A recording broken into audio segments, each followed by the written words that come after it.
Yeah, it's the Matt Kwazaborski Show, calling you live and direct from LaPlace, Louisiana. I'm sitting here with Mr. Kent Liliedahl, the former owner of Aegis Construction, and we're here for the holidays. Merry Christmas, Mr. Kent. How are you today? I'm great, Matt. Good to be with you again. Thank you. I really do appreciate it. Welcome to the podcast. We are in Louisiana for the holidays, visiting Mr. Liliedahl and his wonderful family there, taking me in this year and kind of coming back to Louisiana for the holidays. And it's a special podcast because I want to focus on the LSU Tigers. That was their fight song coming in. That was the intro there to it, and kind of share the history of what LSU means to Louisiana, the state of Louisiana, look a little bit about their football team program, look at their baseball team, but I really just want to kind of get the essence of what LSU means to Louisiana, because I also have a very big emotional connection to New Orleans and Louisiana. But before we get started, as always, it's about 55 degrees here. Sorry for those listening in the Northeast, where you're still buried under snow. My hearts and prayers go out to the people in Buffalo, where they said over 20 people have died during this storm, so thoughts and prayers with them.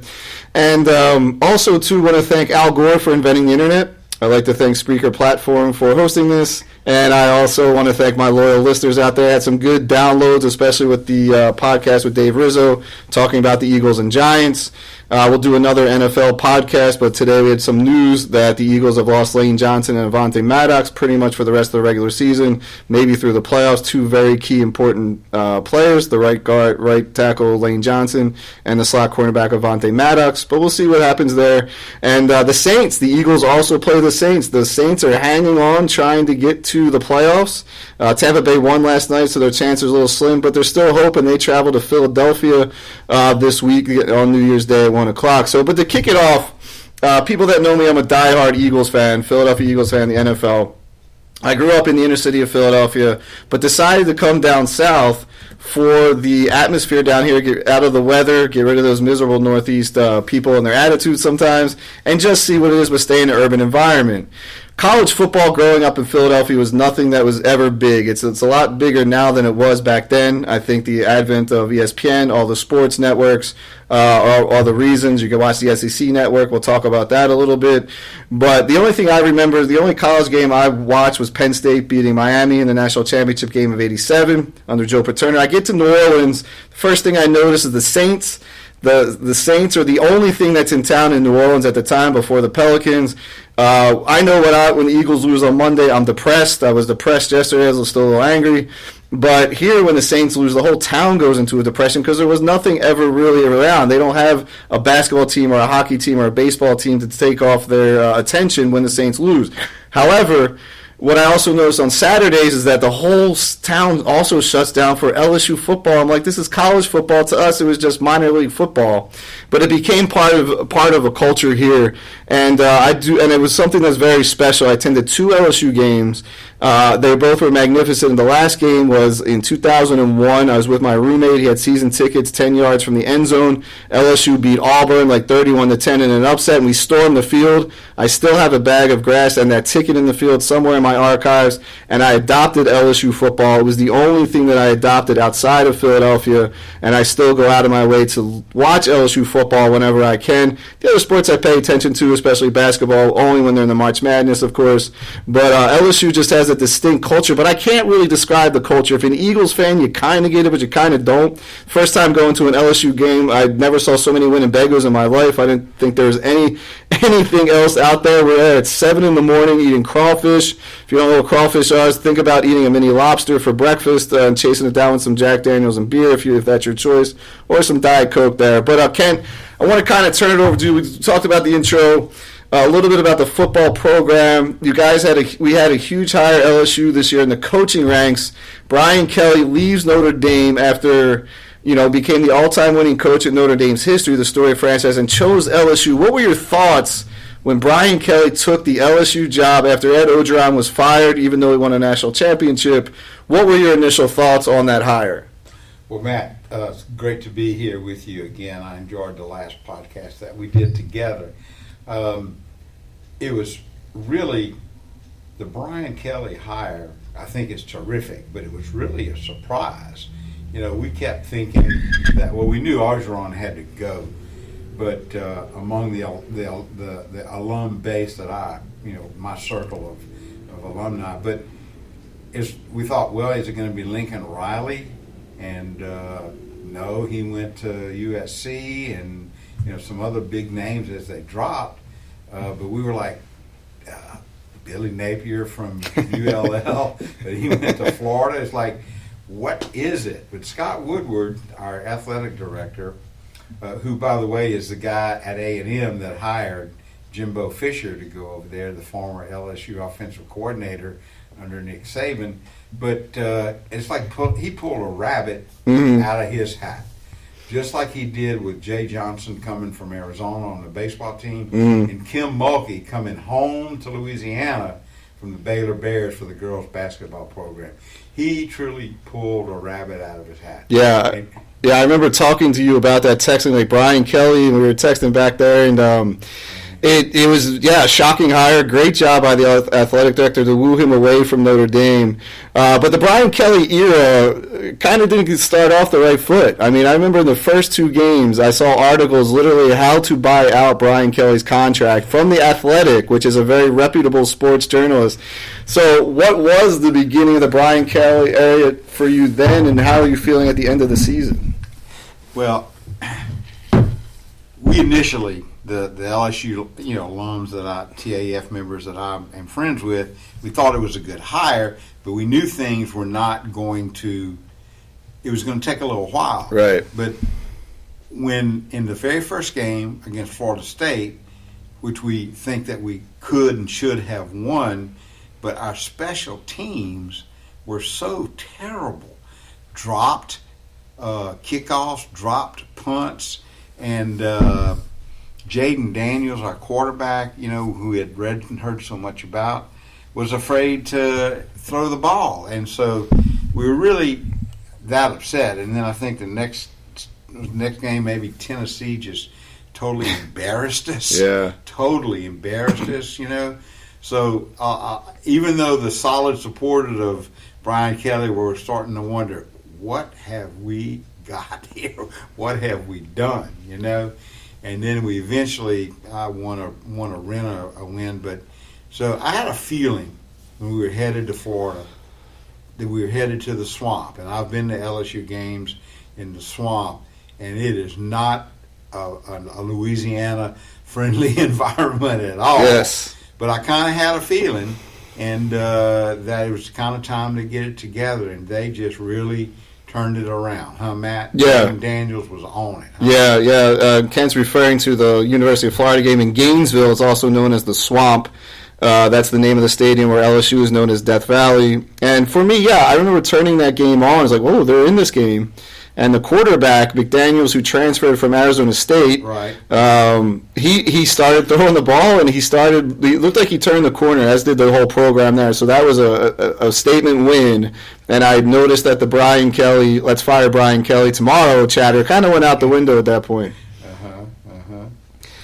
We also LSU played and had another huge victory. Who was that against, and why was that so important, Kent?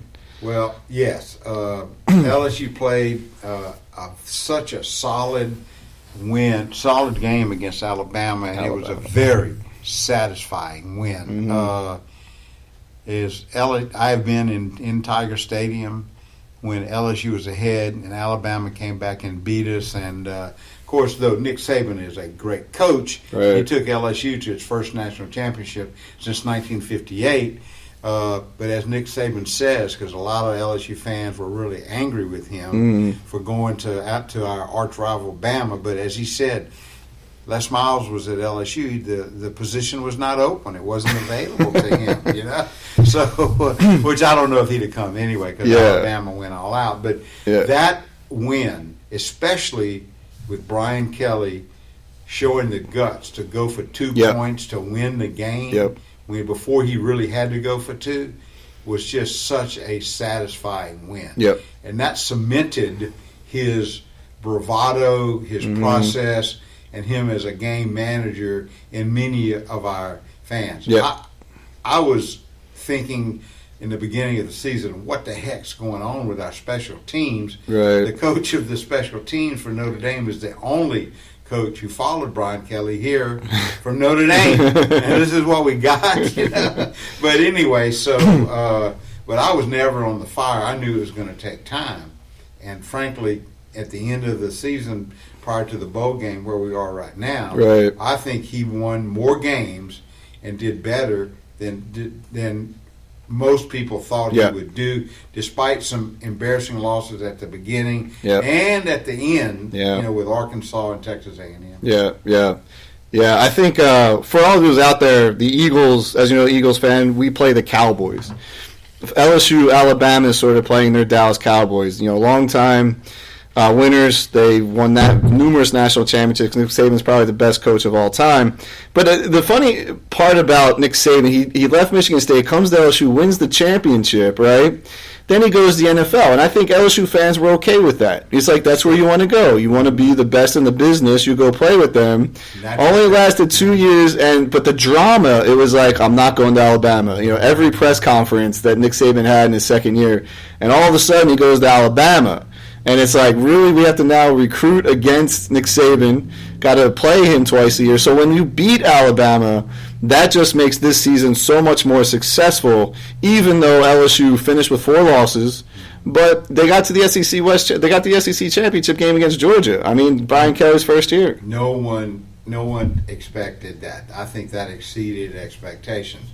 And I do think that we'll do pretty good against Purdue. Yeah. But so if we win that game, we'll cap off a 10-4 season. Yeah. Yeah, and that's a success by any measure. Yep. Especially having a chance to play in the SEC championship. Though Georgia is pretty strong. Yeah. And they will probably win the national championship. There's a lot of football left to play.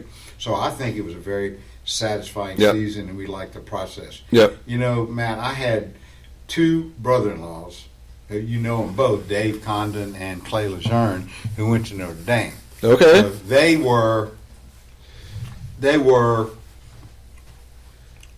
warning me, said, man, in terms of discipline and the process, your players, which we have had from time to time, a few players get in trouble, like every major program, but and it's not acceptable. But he said, they warned me that they better be ready, because Brian Kelly is a disciplinarian. Okay. He's a people person. He's a player person, and that has shown to be true. Yeah. But he's also as a disciplinarian. He puts up with no BS. Yep. Yeah. So I think his program, his process, his discipline, I think that the players have bought in, and you can judge that by the very few who have chosen to leave early, as opposed to Ed Orgeron's last year. We only went to to play Kansas in the whatever it was, the Houston Bowl. We only had 39 scholarship players there, and for quarterback, it was a wide receiver who had been a quarterback in high school. That's right. Yeah. So, and we lost the game, but it was respectful. But this time, a lot of people, that we were not deserted. A few players left early, but not many, which is a compliment to Brian Kelly. Yeah, and it is astounding, the quick rebound, because you had Coach O, who's Louisiana native, talks with that drawl and that heavy, great, accent, like he just smoked a pack of Marlboros before talking to you. Did a couple shots of whiskey on the way. But he's a Louisiana boy, wins the championship. But the program fell in disarray, and it was not an attractive program at the time. So to get Brian Kelly, as we talked about, LSU Tigers, to pull that rabbit out of the hat is a perfect scenario for him to leave Notre Dame. Now he gets the team to the bowl game, and he was rated the 6th overall recruiting class coming in. That's huge as well. And the recruiting game is changing with this NIL. Players being paid or whatever to come to universities. I don't really want to go into that right now, as I don't understand it completely. But that's huge. Alabama and Georgia are up there top, but he's 6th. And the players that you recruit still have to play on the field. We've seen LSU win national championships recently with going into the season, they were not ranked that high to win, and they had that magical run with Joe Burrow and Chase and Jefferson and stuff like that, which was a magical year, the best under Coach O. But moving forward with what a kind of segue from football, because I know football is your passion as LSU, but I kind of got to know you over the years, and it seems your affinity leans a little bit more towards the baseball program. And why is that? Good. Well, this goes back. My love for LSU goes back to, my dad graduated from LSU, number 2 in the School of Engineering, number 1 in the mechanical engineering discipline. Wow. And he loved LSU. Mm-hmm. And we lived for a while in Port Allen, which is right across the river from Baton Rouge. So he had season tickets. We had cousins who lived in the area who were big LSU fans. So I went as a young man, 8, 9, 10, or 11. Mm-hmm. I went to several games a season. Mm-hmm. But you're right, Matt.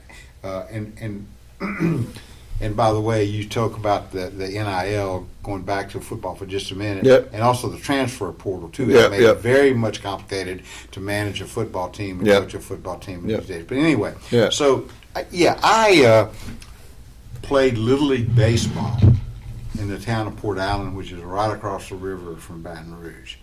And my Little League baseball coach was an architect, and my dad was a commercial general contractor, and they were best friends. Okay. So it was fun and he was a good coach. He pitched for LSU in baseball and in the Air Force. So during World War II or after World War II. So I got the opportunity to go to the original Alex Box field, the LSU field, and go to, once a year they would have a camp with some pro and semi-pro players, former LSU players. Right. Go there and go to a camp and have a day of instruction, and so I mean, when it came time to apply from colleges, my dad was a LSU grad, so he was okay with it, but my mother was like, well, son, you only applied to LSU. Don't you want to apply to anywhere else? What if you don't get accepted to LSU? I said, well, I've never thought about that.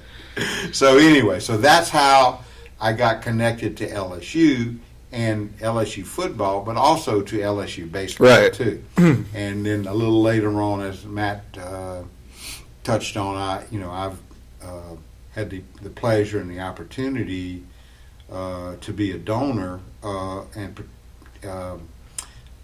LSU, so I got invited to some box seats and stuff. But yeah, LSU, I mean, the TAF, and what is the TAF? The Tiger Athletic Foundation. It's the same thing to LSU that the Bull Gator Club is to the University of Florida. It's sort of the private funding part of LSU athletics, not just football, but female and male and female sports. They help what the packages for the coaches for salaries across the board, and do major improvements. Like they funded the first set of suites when we raised the east side suites for Tiger Stadium, and then the south side and the west side. So it's the private funding part of it.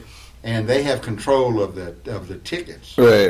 Stadium now. Right. So you belong to TAF. You get your tickets through them. But if you choose not to belong to TAF, then you go through the tradition fund. But you still have to make a payment to a contribution to it. Anyway, so in 2009. LSU built a new Alex Box Stadium. It was completed in 2009. So they had my friend Ben Broussard, who was one of the executive directors and is now at North Carolina State as the athletic director. Made an appeal, and we talked, and so Louise and I decided to make a fairly major contribution to it's called Make Your Pitch, which was the fundraising campaign. So we did, and I didn't know it at the time, but there's now a plaque on the outside of one of the brick pillars that goes around Alex Box Stadium, Skip Bertman Field, and it says, made possible by the contribution of Kent and Louise. Oh, that's amazing. And Eddie Furness, who's a doctor now, but he was a great hitter for LSU back then.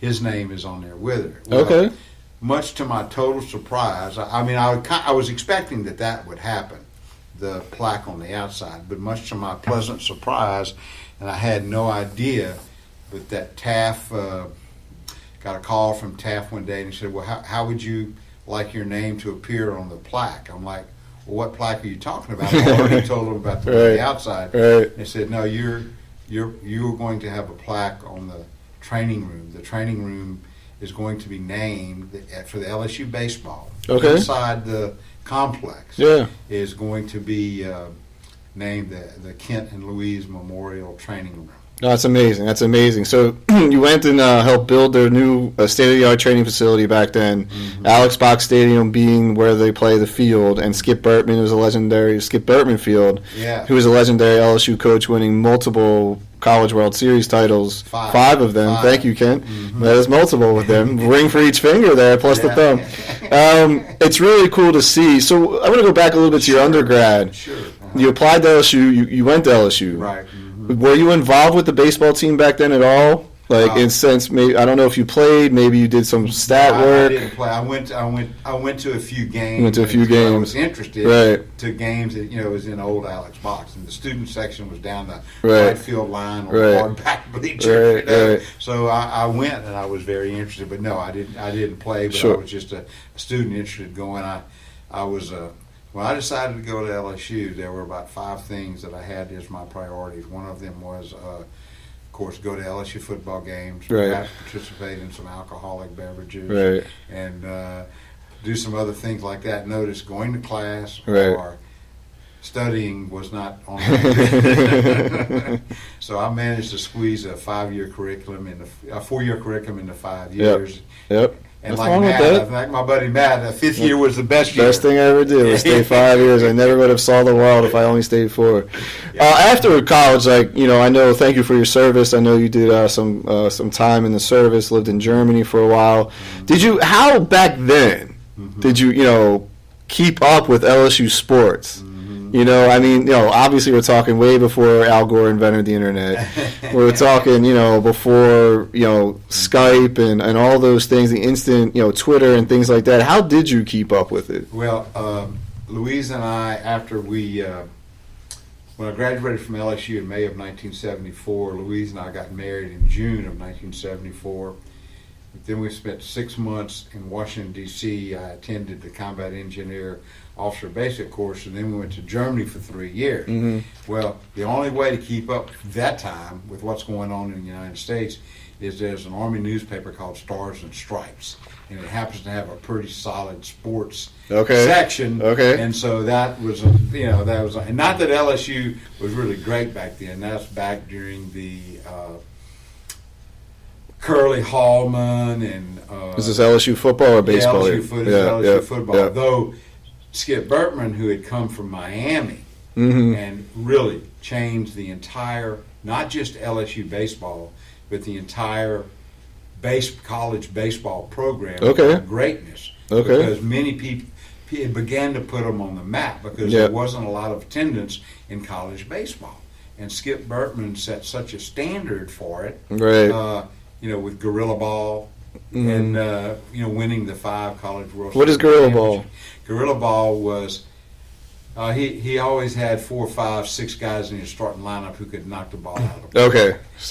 Home runs. Home runs is Gorilla Ball, So it kind of reminds you of your childhood team, the Yankees, your favorite team, the Murderers Row. Now, Roger Maris, Mickey Mantle, going for the home run record, absolutely. And I was surprised to find out that you were a New York Yankees fan, being from down there at LSU. But why the Yankees? Because, I'm talking about being 8 or 9 years old. Mm-hmm. There was no Houston Astros team, which we lived in Atlanta for a while. There was no Braves team at that time. And I just loved the Yogi Berra, Mickey Mantle, Roger Maris, Whitey Ford, Joe Pepitone, Cletus Boyer. I just fell in love with the deal. When I was the summer that they were going that Maris and Mantle were both going for the home run record, I would clip the box score out of the newspaper every day. Wow. And I had a shoebox, and I put them all in there. And I had for the entire starting lineup with Whitey Ford as the pitcher. Right. I had the baseball card for every position, and we'd play baseball games against the Braves or not the Braves. I like Cleveland. The Indians. Cleveland Indians. At the time, Make believe. Yeah, it's always funny for us Yankees from the north. Like, why are you following the New York Yankees? You're front runners, but it makes sense. I mean, there was no real teams around, like you said. The Astros, the Colt 45s weren't around, then became the Astros. That's exactly right. Yeah, the Astros. That's a really cool story. One thing that I think, what I'm trying to capture here as best as possible, and listening to your passion about baseball and knowing it. What do you think LSU sports community and just the LSU means to the people of Louisiana? And I'm just going to go back a little bit. Sure, go ahead. Like, talking about my experience, didn't understand college football, didn't like it, didn't follow it. And then I went to one LSU game, like, all right, we could kind of get into this. I couldn't get into the Saints at the time. They traded their entire draft pick for Ricky Williams. I thought and I felt bad for my Saints fans at the time, my Saints buddies. So I said, I can't adopt it. I follow the Saints. I look at them now, and obviously, but I said, because what I said in the 90s, I don't root for the Saints. I root for the Saints just anyway. But LSU was just different, and it was just such a unique atmosphere. Just those two games that I went to converted a Philadelphian who never liked college football to following LSU football, mainly. Pay attention to other sports once in a while. But you grew up here, not surrounded by pro teams. Like, I had at least four pro teams, following. But it was the community aspect and just being at, like, more the tailgatings, not for the the indulgences. So growing up here, how could you capture, maybe in a sentence or two, what LSU means to the people of Louisiana? Okay, it's a feeling of community, and some of the biggest LSU fans today didn't even go to LSU. But they're big LSU supporters. It's the whole process of, going to the game, the tailgating, and as you probably felt when you were there, it's a total positive experience. It's like a Christmas time when everybody's friendly to everybody. And so it's just a total community experience. It's very open, and for the most part, the LSU fans, when they see like a South Carolina fan coming by on the day we play, they invite them to come try some of their boudin or their etouffee or their jambalaya, or whatever they're cooking. Right. So it's just a very positive overall experience. In fact, Matt, you probably have heard this before, but the stadium only holds, now it holds about 102 or 103,000 people. They expanded it, yeah. They did. But the number of people that come to Baton Rouge and tailgate is probably another 100,000 staying around watching it on TV during the game because they enjoy the positive experience. Yeah. For example, my own personal CPA from New Roads, Louisiana, he has a nice RV and he has a spot, and he did go to LSU for undergraduate school. But and his wife, the reason they do it is because they're in a place where about 4 or 5 RVs of their friends from New Roads, the same area of Louisiana, and all of their kids come. Their son and their daughter both went to LSU, but it's like it's a whole gathering thing of people that come and party beforehand. And so but I also find it fascinating, the sense of this Tiger Athletic Foundation, that people are donating parts of their earnings back to the college so they can hire coaches like Brian Kelly or get, state-of-the-art facilities like you have done as well. And I know that happens a lot around the world, but being, I came here to New Orleans, went to Loyola University. They had just restarted their academic or their athletic program when I got there. And there was, we'd like going to the games, but it wasn't a big part of campus. Like, our life didn't revolve around, the Loyola basketball team. They had a baseball team starting it back up. There was no football team. And it was fascinating to see this communal setting, and it is a very special feeling. And I know if you're out there, if you happen to be a Penn State fan or a Florida fan, we're all saying the same thing, but there is just something uniquely different because Louisiana is just a different state. You have the Cajun. You brought up some great food in there. I've been eating great food all week long here. Like, I mean, it's amazing to see, like, you're coming like the South Carolina fan, try the boudin. I don't even know what boudin is. Etouffee is like a pasta with crawfish, and it is a really unique experience. And, it's very hard to put into words. It is. Well, the best way to be friendly or have friends is to have something to eat together. It's a common thing of showing friendship and community. Right. And so that's just really what it's all about, is the feeling of a community coming together to support a thing. Yeah. It's a very, growing up in Philadelphia, I'm not a huge fan of going to games. I'll go to 1 or 2 games a year, and we have the tailgates, and they have little tailgating communities just like at LSU, cooking Philly cheesesteaks, but mostly it's the typical hot dogs, brats, grilled chicken kind of thing at the tailgates. But here you get crawfish, you get seafood, you get this boudin sausage, you get just jambalaya. I mean, it's like, man, we might have to end this podcast. I'm getting so hungry. But it's almost a religious experience. It is. And Matt, one of the things that you pointed out is, North Louisiana, though Louisiana is different than any other state because we have parishes, but once you get above I-10, get to North Louisiana, it's almost like a different area of the state. Yeah. Compared to this, it's rolling hills and flatlands, and when you get down to the south part, it's swampy and whatever. Yeah. But LSU football is one of the things that brings North Louisiana and South Louisiana together, because there's several good high school football teams in Shreveport and Monroe that players come. So you have coming together of North Louisiana and South Louisiana. Yeah. That's another good part of it. It is very interesting. And then North Louisiana, Shreveport kind of borders Texas, so there's a lot of actually Cowboy fans. It's not really Saints country up there like it is down here, but it is all LSU. And I always thought it was very interesting to see too the recruiting of the football, and I'm sure for other sports, like, you got to keep your best athletes in Louisiana. Got to keep them home. That's right. Well, and another thing about LSU, and this is one of the reasons that Nick Saban wanted to come here. When he was at Michigan State, he had to recruit against Michigan. Right. Okay. If you're in Mississippi, Ole Miss and Mississippi State have to recruit against each other. Right. Though LSU has a very rich history of high school football players doing well, but LSU is the only major university, major football program. I mean, you do have UL, which is great. Yeah. You do have Northwestern and NLU. Right. And, of course, Tulane's a great program, too. They sure, yeah. Shout out to the Green Wave. They had a good year this year. But if you're LSU and you're from Louisiana, generally that's going to be your first choice as a player if you can get a scholarship offer. You know what? I never realized that with the interstate rivalry. You're right. There isn't a major college football program. Like you said, Mississippi, Auburn. That's right. Alabama and Auburn. Florida's got Florida State, Florida. Georgia's got Georgia.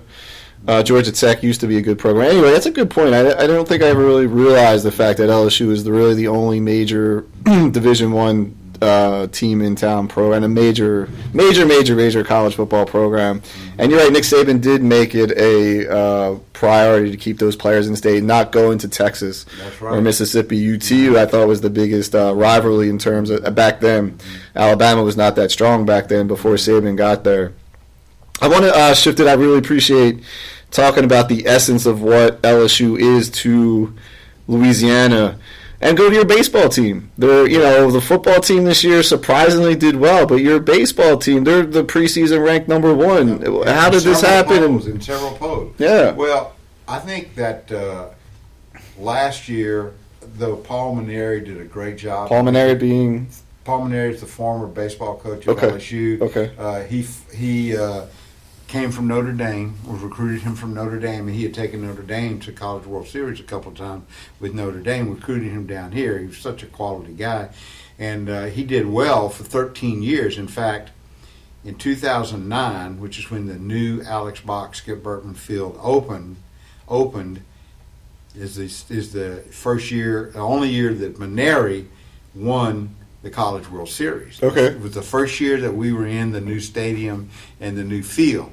And so that was with Aaron Nola was pitching as a freshman, Renata, Lewis Coleman. I mean, we had the team.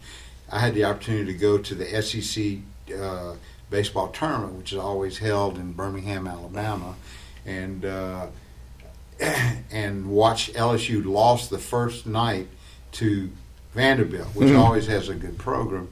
They fought their way back through the losers bracket to win the SEC tournament, and that's when they went on to win the College World Series. So it was very, very exciting. In fact, I have a ring, Matt, that I want to show you that that the TAF gave me. That was it was the same ring that the coaches and the players got from winning the College World Series that year.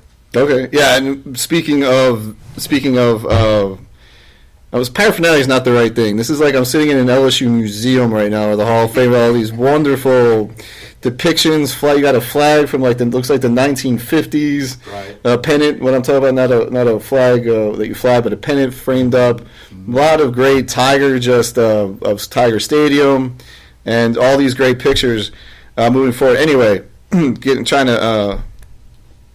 going forward to the baseball season this year, you guys are preseason ranked number 1. Why do you think LSU is a draw for baseball? We understand it for football, right? But why do you think, how is LSU, because maintained its state of excellence as a baseball program, where LSU has had its ups and downs. They haven't lasted very long recently, but I remember when I first came to New Orleans, LSU was not a good program. So why do you think the baseball team, what is it about that draws people to LSU as well, or to get the top recruits? Right. Well, Skip Bertman, of course, took LSU to the top and sort of set the standard for it.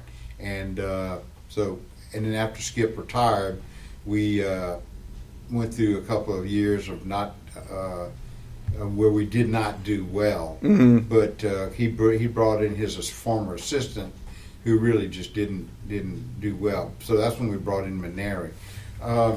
So I think that it's that same thing of a feeling of community that they stand behind it. So it's Jay Johnson. Jay Johnson, yes. Jay Johnson, the coach of LSU, baseball coach, the one who came from Arizona. He inherited Coach Maneri's team, which was kind of like, he has some excellent players, Dylan Cruz, but he did not. His pitching kind of fell apart. He lost some players to the draft, had a couple of injuries, so his pitching was really weak. He has apparently this year he has shored that up with some transfers and with some signees that did not go pro, and in the transfer portal too. So I think they'll be very strong. Yeah. At every position. So I'm very excited about it. Yeah, I can tell. I can tell. My seats, are in the Champions Club. You go in through the Champions Club, and I'm on the second row behind the catcher. Wow. That's a good. I've had the opportunity to be in a couple of suites at Alex Box. Yeah. It's nice. Yeah. But that's a social. But on the second row behind the catcher, just a little bit on the third base side, you can really watch the game. Yeah. So. They do. LSU is the long time, a lot of World Series, College World Series. They always played in Wichita. Did you ever make the trip up to Wichita during the College World Series? Wichita or Omaha? Omaha. Where's the College World Series? The College World Series for men is Omaha. Is in Omaha. Okay. It has been for. Thank you for that. Sure, no problem. It used to be at Rosenblatt Field. Yeah. Now they've built a new park downtown, which is a little bigger, called TD. It's the TD Ameritrade Center. But yes, I did. I've been to the College World Series at Rosenblatt, and that is such a wonderful trip. Yeah, that's a wonderful thing to happen. Yeah, I can imagine they must love the LSU with all the Winnebagos going up there in Omaha and what they do for the local economy. They do. And there was one year when both ULL in Lafayette and LSU both made it to the College World Series. Really? Yeah. Okay. So there was an invasion Omaha, of Louisiana people.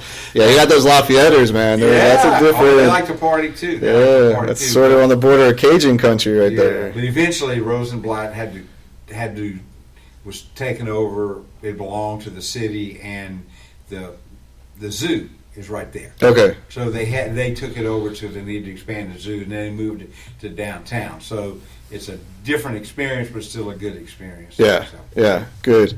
I think this was a great podcast for me. I just like the opportunity to talk to someone that's a lifelong LSU fan. You grew up playing baseball. Then you got into the LSU, that's how you started following LSU. It's sort of like a rite of passage down here to be an LSU fan. Yes, and for me, it's been wonderful being able to connect with you and hear your stories. You're wonderful giving back to the baseball community, helping build the training center, having your name there. You'll always be memorialized for that. That's a great, great thing for that program moving forward. I enjoy the texts, when I'm not here about what's happening with LSU. I do appreciate the Eagles texts when they're not playing well. I'm glad you brought up Aaron Nola, the Philly Star pitcher, number 2 pitcher for us. This, love Aaron Nola, and I think it's wonderful to see the sense of community and this religious experience down here at LSU. I got one thing left for you. Quick, give us a prediction of the bowl game LSU is playing. They're playing Purdue, who, by the way, if you don't know this, Drew Brees was the longtime New Orleans Saints quarterback, who the best in the history, won the Super Bowl, stayed here, did phenomenal work in the New Orleans, Louisiana community because he came right after Katrina. But his alma mater is Purdue, and they've hired him as an assistant coach. I know he has loose ties to LSU, but there is that circular there. Sure. What are your predictions for the game? Well, first of all, it's Drew Brees has done a lot. Contributed millions of dollars to different charities in New Orleans, and he and his wife Brandy are just really pillars of the community. I think that it makes the game very interesting that he's an assistant coach. Yeah. I think that a lot more people will watch that may not have because of it, but I think that LSU has lost a few players just a couple who are not playing or whatever. But unfortunately, it looks like Purdue, they lost their head coach. He went to coach at Cincinnati. Oh, okay. And their starting quarterback is not playing. So I think that though they're really a good team, and I think it'll be a good game. I think LSU is favored by 4 or 5 or something like that. But fortunately, most of our players are, including Jaden Daniels, who was injured, will be back, and so. I'd predict probably that it'll be a good game and close in the beginning, but eventually LSU will take it away, and I think LSU is probably a 2-touchdown victor. Love it. Love the confidence of the Tigers taking down the Boilermakers of Purdue. You mentioned some of the reasons why, but got to be confident. It was a great year for LSU football. Baseball season's looking up. We could talk about the millions of other sports, but we're going to trying to cut this off a little bit. But, Ken, it's been a wonderful, wonderful time having you listen to your stories. I'm sure we're going to continue these conversations after the podcast is over. So just want to say thank you. Oh, Matt, thank you for having me again. I thoroughly enjoyed being here. Great. All right, we're going to take you out with the LSU fight song once again and give a final comment.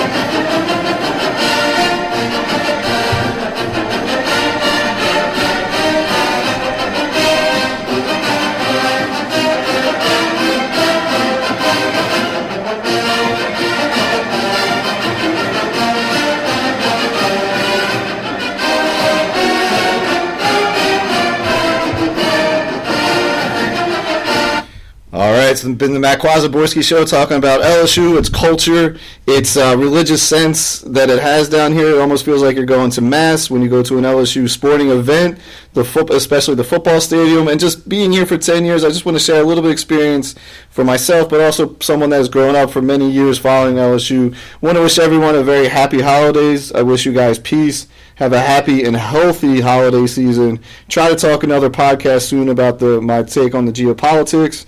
But for now, just want to send it out there from Laplace, Louisiana. Remember to inspire the inspiration. Do not wait for the inspiration to inspire you. Have a great day, everybody.